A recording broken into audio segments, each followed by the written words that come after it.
After my father died, my brother tried to evict me from our family home. When my father died, I thought the hardest part would be losing him. I was wrong. The real nightmare started when my brother decided the house we grew up in wasn't mine to live in anymore.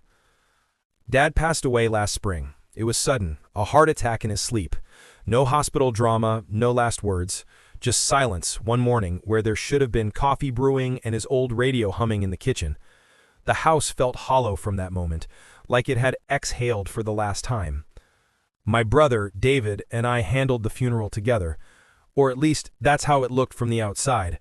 He made speeches and phone calls while I took care of the small things, organizing photos, picking the flowers, cleaning the house. People said we were doing so well together, like we were some example of family unity. But underneath, I could already feel something shifting. David was always the golden child. Older by 3 years, louder, sharper, better at convincing people he was right. Dad used to joke that David could sell sand in a desert. I never cared much. I was the quiet one, the one who stayed close to home. While David moved to the city and built a career in real estate, I stayed here, helping Dad after Mom passed, fixing things around the house, running errands. It wasn't glamorous, but it was home. After the funeral, David stayed a few extra days to settle the estate. I didn't think much of it until he brought up the will. We sat at the dining table, the same one where Dad used to read the newspaper every morning. David had a stack of papers in front of him. Dad's lawyer says we'll need to do probate, he said casually. It's pretty straightforward. We just need to agree on how to handle the property. I frowned. What property? The house, he said, as if I were stupid.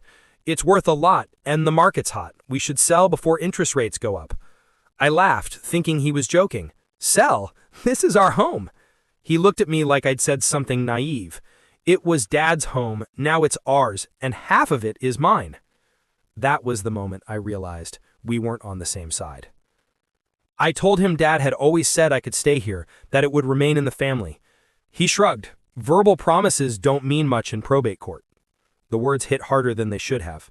He'd already talked to the lawyer, already planned it out. I wasn't part of that conversation.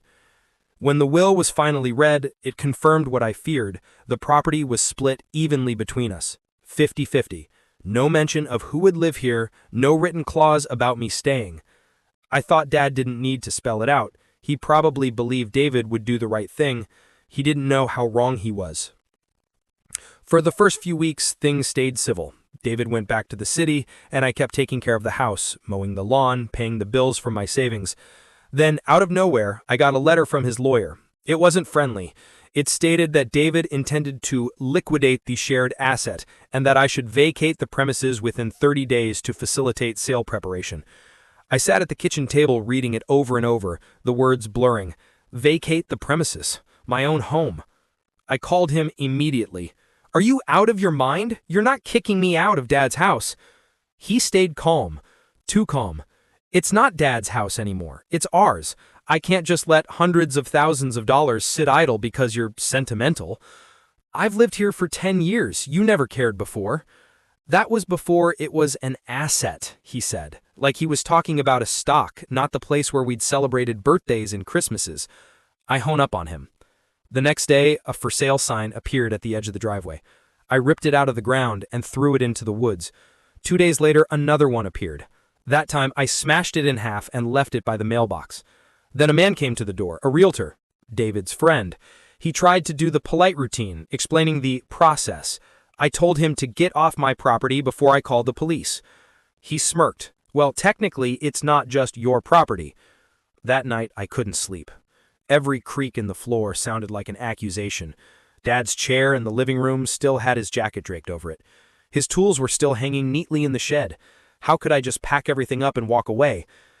A few days later, David showed up himself. No warning, no call. He stood on the porch with that same rehearsed calmness. We need to be adults about this, he said. The house is in both our names now. Either you buy me out or we sell. I can't afford to buy you out, I said quietly. You know that. Then we sell. Over my dead body. He laughed, but there was no humor in it. If that's what it takes. He turned and walked back to his car, leaving me standing there in the doorway, shaking. That night, I poured myself a drink and sat at Dad's desk. The will was still there, the lawyer's number scrawled at the bottom of one page. I dialed it with trembling fingers. "Mr. Thompson, I need to know if there is any way to stop my brother from selling the house." There was a long pause. "Legally," he said, "if the property is co-owned, he has the right to force a sale." My stomach dropped. "So that's it?"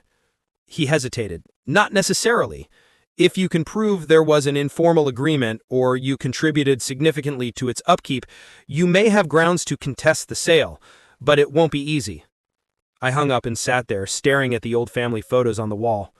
There was one of us as kids, standing in the backyard, David's arm around me. We looked happy. I tried to remember when that version of him disappeared. As I sat there, I realized something simple but devastating. My brother wasn't just trying to sell the house. He was trying to erase me from it. The days after that conversation felt like a countdown. Every time the phone rang or a car slowed near the driveway, I expected it to be another letter, another threat, another step toward losing everything that still felt like Dad. I started keeping the curtains closed. I worked odd hours at the hardware store in town, but I always came home before dark. The house creaked at night the way old houses do, and sometimes I caught myself whispering out loud, "Don't worry, Dad, I'm not leaving." It made me feel less crazy to say it. David kept pushing. His lawyer sent another notice, formal this time, saying he'd filed a petition for a court-ordered sale of the property. I didn't even know that was a thing until then. My own brother had gone to court to get me out of my home.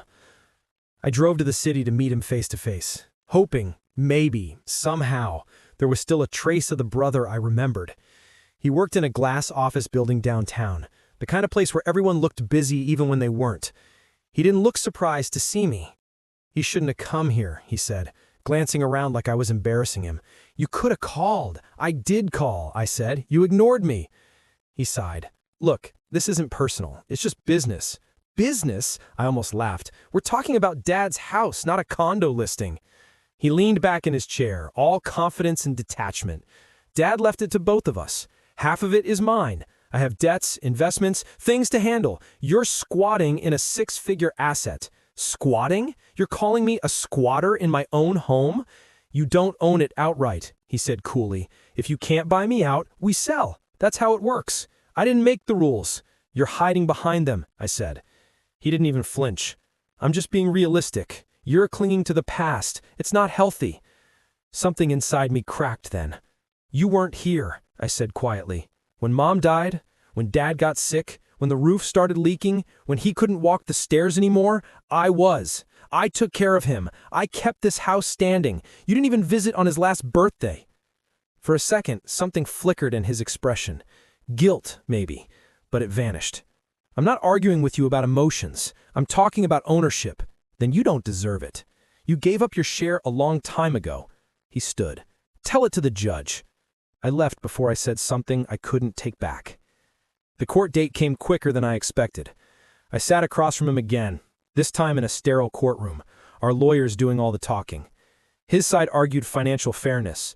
Mine argued contribution and maintenance. I'd kept the place up for years, repairs, taxes, utilities, all paid from my pocket. My lawyer said that counted as equity. The judge listened, expression unreadable. At the end, she said she'd need time to review everything. That night, I walked the property, flashlight in hand, tracing the outline of every memory.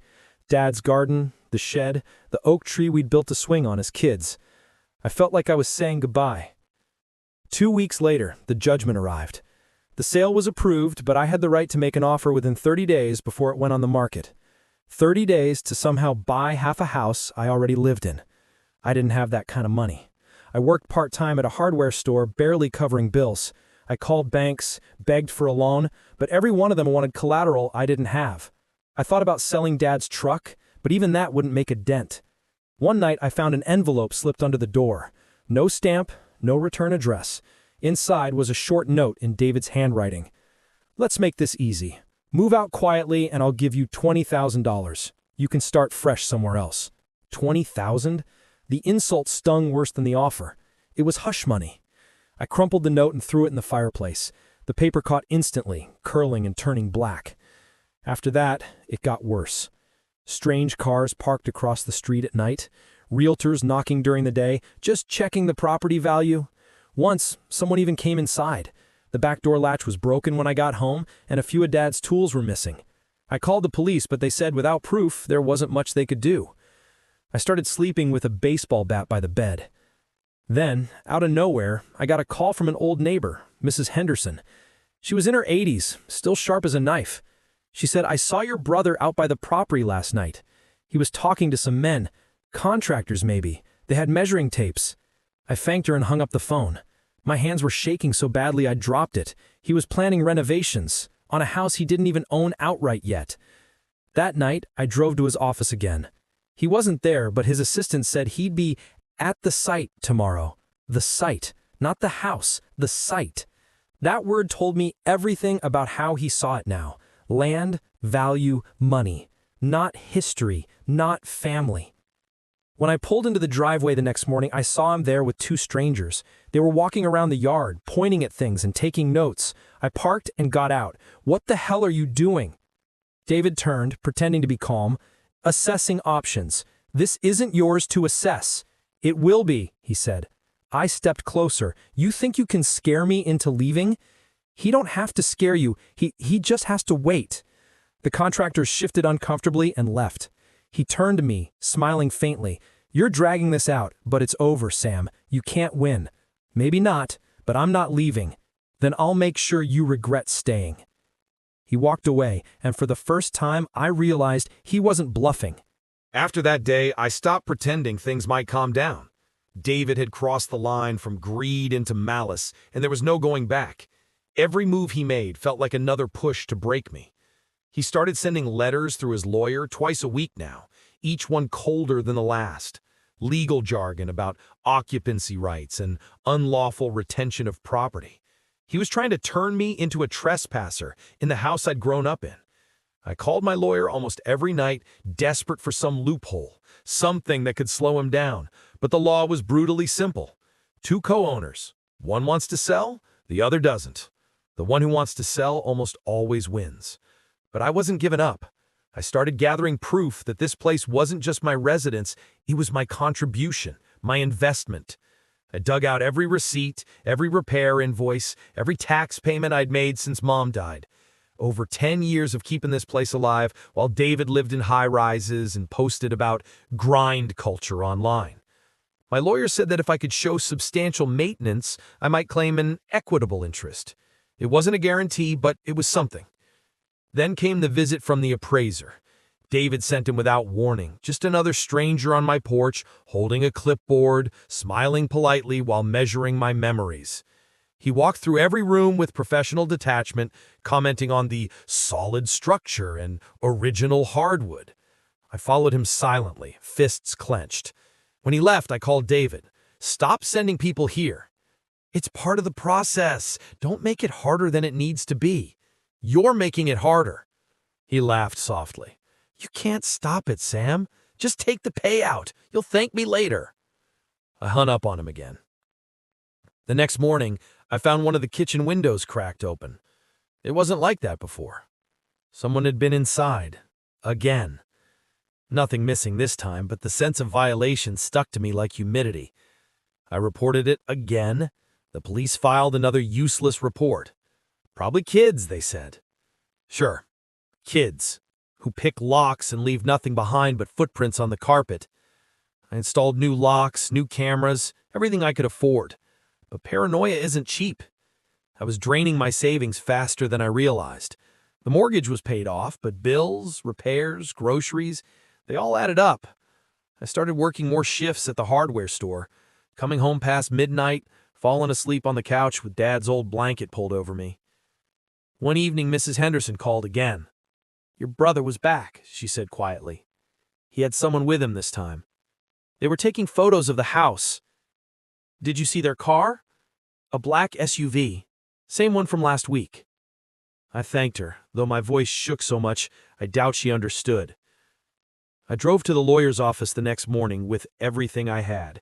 Proof of repairs, statements from neighbors, even old text messages from Dad telling me to keep the house standing. The lawyer went through it all carefully, then looked up. This could help. At the very least, it shows you're not a passive co-owner. It establishes equity. Will it stop the sale? I asked. He hesitated. Not necessarily, but it might force a buyout instead of eviction. I nodded. It wasn't victory, but it was survival. A few days later, I got another letter. This one wasn't from his lawyer.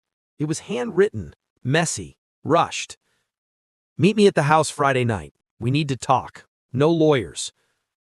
For a moment, I almost believed maybe something had changed. Maybe he had realized what he was doing. Remembered we were brothers. Against every warning bell in my head, I agreed. When Friday came, the sky was already dark when his headlights appeared in the driveway. I waited on the porch, trying to read his face as he walked up. He looked tired. Older, somehow. For a brief second, I saw the boy I used to know. The one who taught me how to throw a baseball, who stayed up late whispering ghost stories in our shared room. He said, "Thanks for coming." I replied, "I live here." He exhaled through his nose. "Right. Look, I didn't come to fight. I came to make a deal. I'm listening. I'll stop the sale.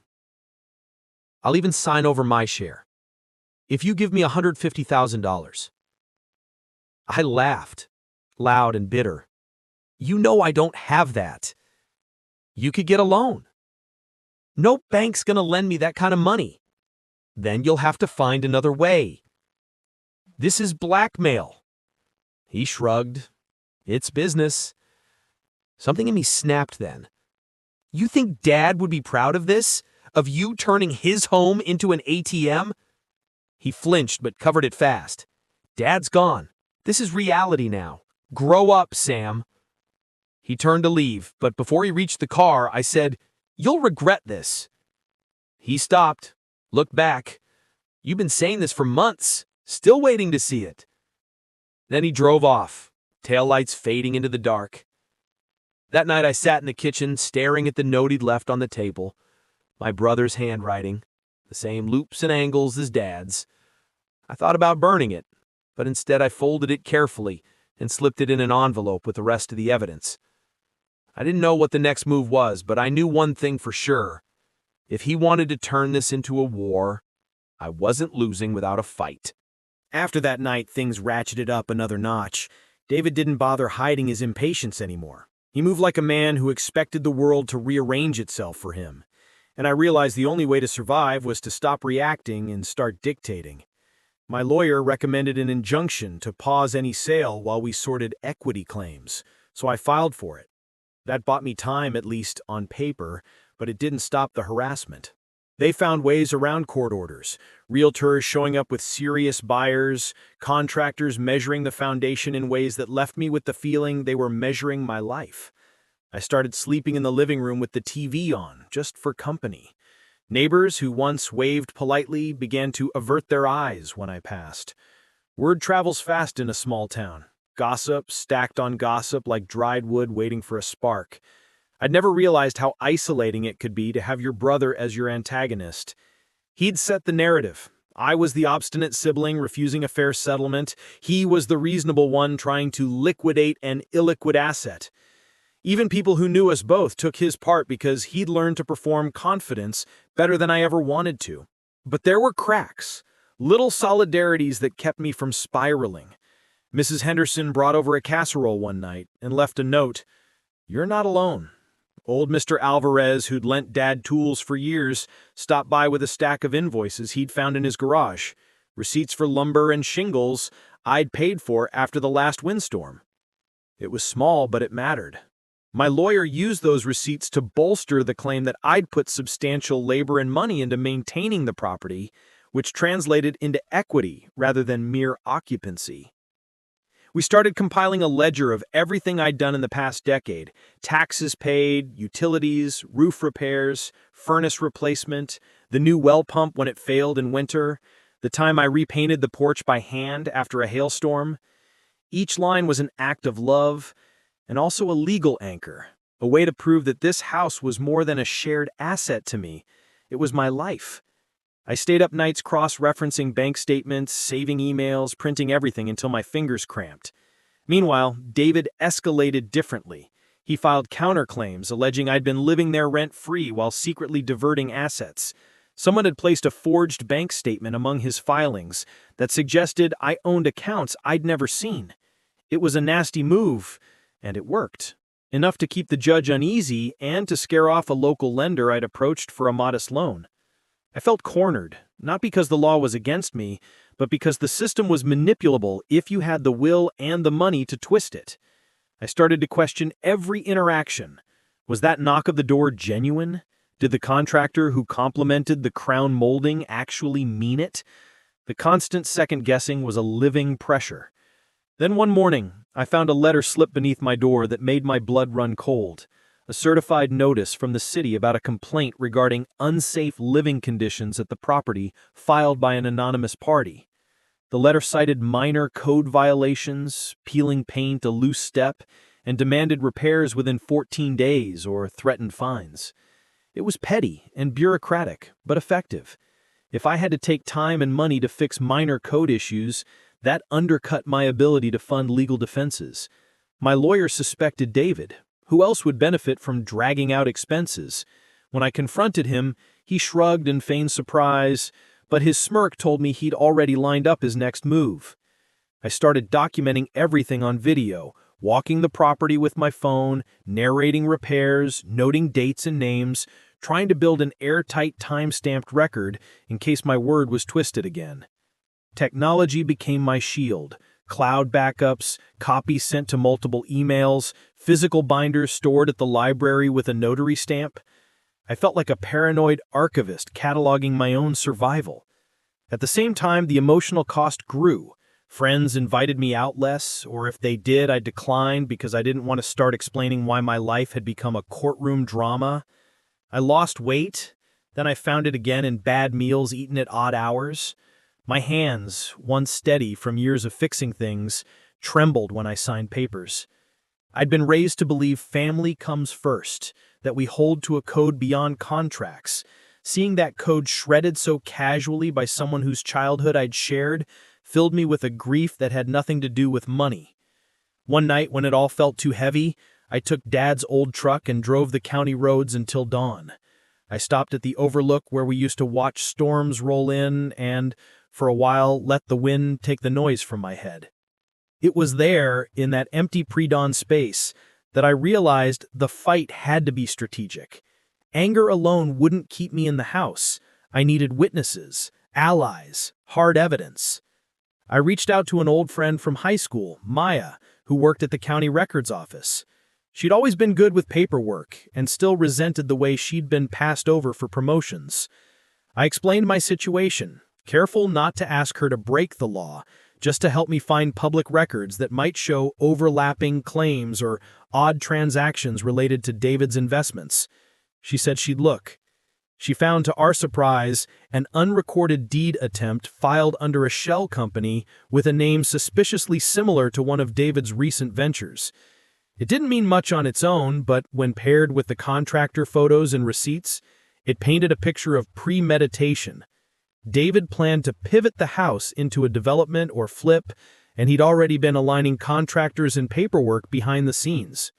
That discovery was a turning point. It energized my lawyer to request an urgent hearing to block any further action until all filings were verified. The judge granted a temporary stay. For the first time in months, I slept through the night without waking to the sound of someone on the driveway. But peace was brittle and short-lived. David responded by unleashing a different weapon, social perception. He started whispering to mutual acquaintances that I was hoarding Dad's possessions, that I refused reasonable offers, that I was unstable and prone to erratic behavior.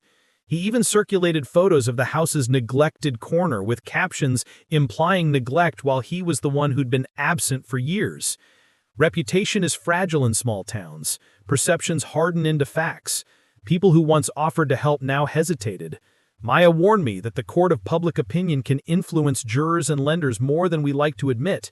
So I doubled down on transparency. Open letters to the local paper, volunteer afternoons at the community center where Dad had helped with the roof repairs years ago, visible acts that reminded people who I'd always been. I documented those too. Photos of me painting the community hall sign, emails thanking me for help at the food bank. It felt performative and necessary all at once.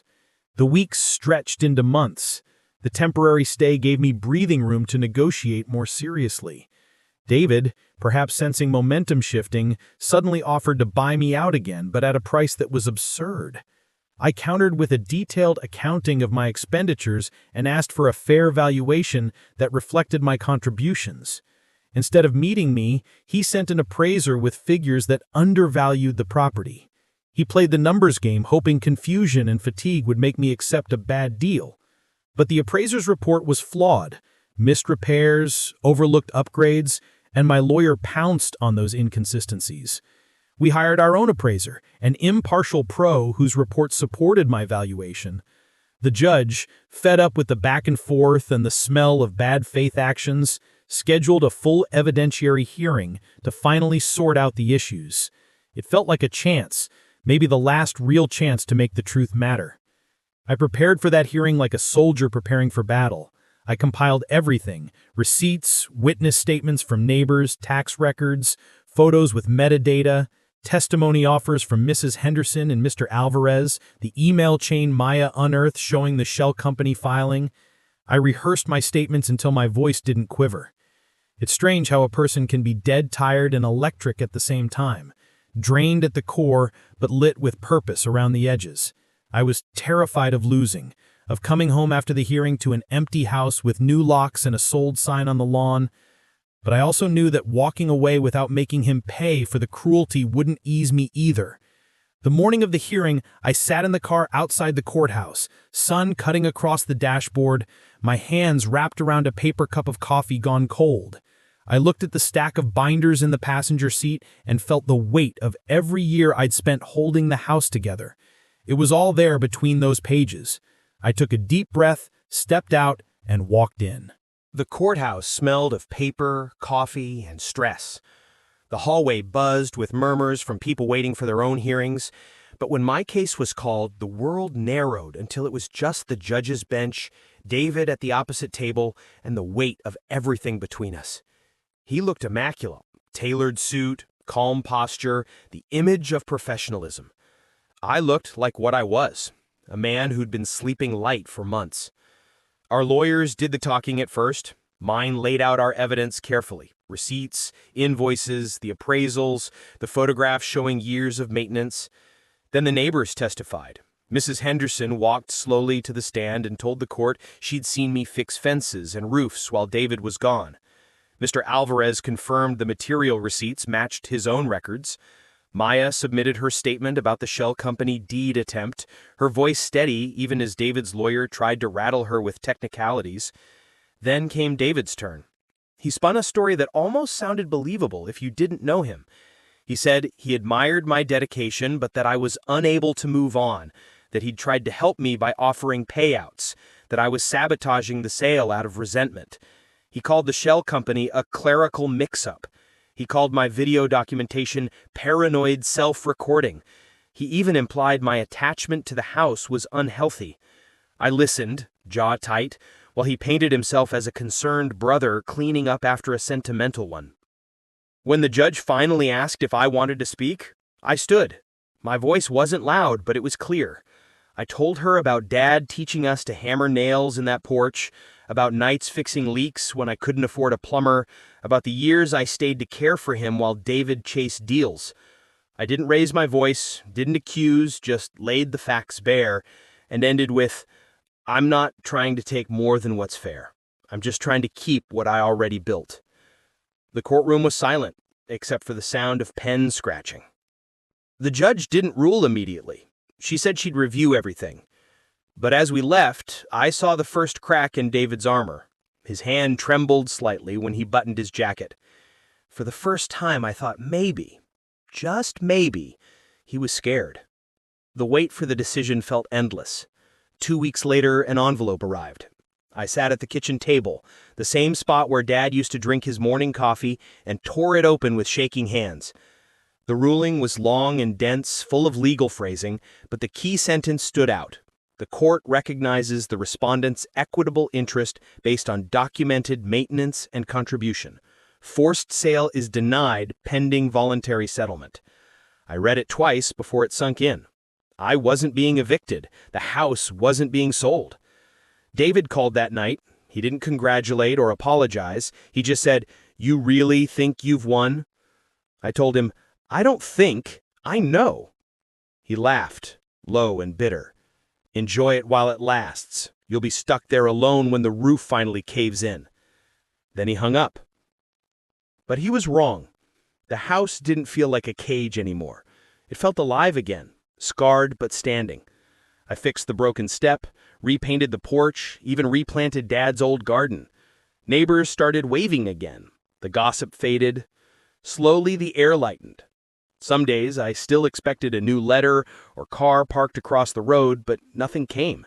Maybe he had finally accepted it, or maybe he was just nursing his pride somewhere else. Months passed. The house grew quiet in the way old homes do when they've survived storms.